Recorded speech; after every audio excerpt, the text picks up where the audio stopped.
story of the time I threw up on a ride while riding it.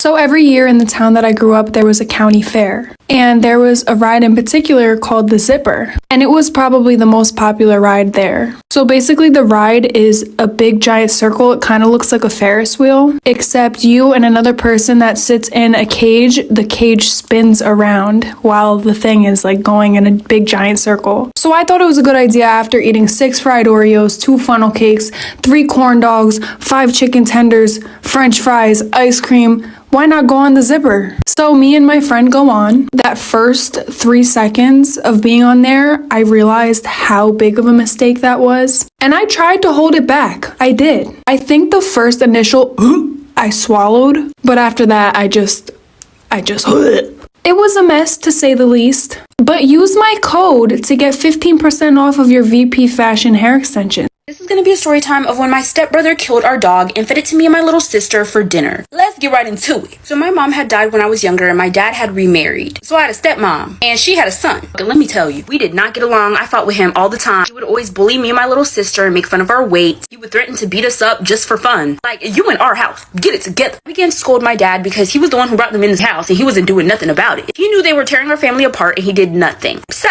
anyways, one night, my parents weren't home and my stepbrother had to watch me and my little sister. So he was upset because he had plans to hang out with his girlfriend. But that really sounds like a personal problem. Let me stop coming at this man. It's just making me angry thinking about it. So my dad had sent my stepbrother money so he could go get groceries so he could make us dinner. But my stepbrother didn't want to, so he sent me instead. Oh, mind you, I was like 12 at the time. And he sent me alone and my little sisters were sleeping. When I came home and knocked on the door, I noticed that our dog didn't run up to see who was at the door like she usually did. Then I smelled something coming from the kitchen, like for part 2. This is gonna be part 2 of how my stepbrother killed our dog and fed it to me and my little sister for dinner. So like I said, I got home from the grocery store and our dog didn't run up to the door like she usually did. I didn't think much of it and then I smelled something coming from the kitchen. What could he possibly be cooking if there's no groceries? And no, I didn't automatically think, oh, he's cooking our dog. Just hold on. Whatever was cooking on the stove, it made the whole house stink, but like I said, I didn't think too much of it. Now that I think of it, I heard the laundry machine going and my family had a set schedule for laundry. Like, we never did laundry off schedule, so that was kind of weird. My parents are just very organized people, besides the point. So I go upstairs to wake up my little sister and I see my stepbrother pass me and go down to the kitchen. An hour or so goes by and he calls us downstairs and says dinner is ready. All he did was boil some corn, give us canned peas, and some slab of meat. The meat was burnt, by the way,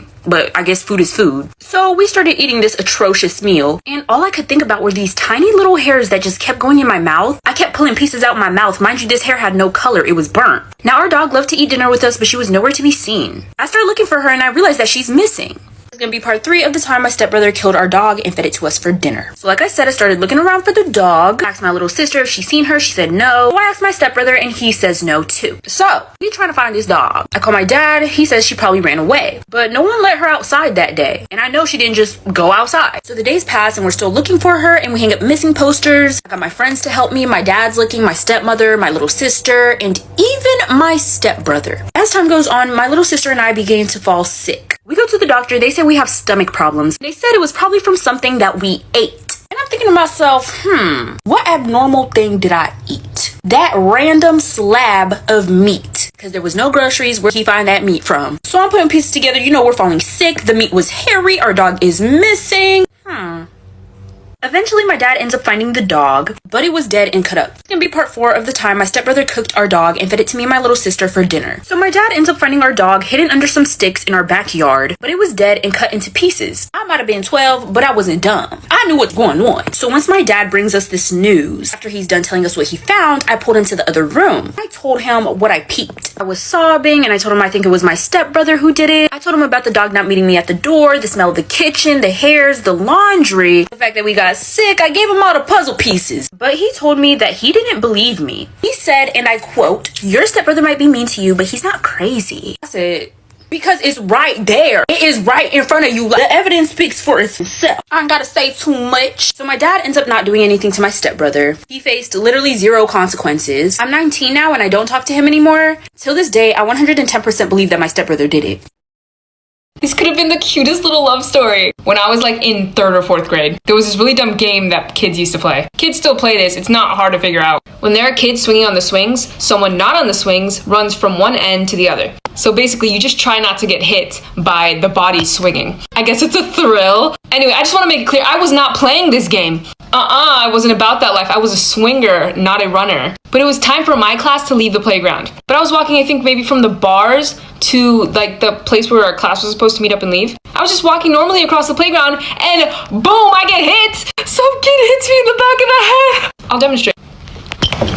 Straight to the ground. But this kid, oh my gosh, sweetest kid ever. And I still remember, stopped what he was doing, ran up to me, and he was like, oh my gosh, I'm so sorry. Are you okay? Are you okay? I did not mean to hit you. Anyway, I told him, yeah, I'm good, and walked away. I wasn't even that nice. Every single time my class was walking to like the cafeteria or somewhere, the library maybe, every time that kid was in his line and he saw me, we weren't in the same class again, he would always wave at me with like this most like hurt expression. It's me, the kid who hit you. And I'd be like, aww.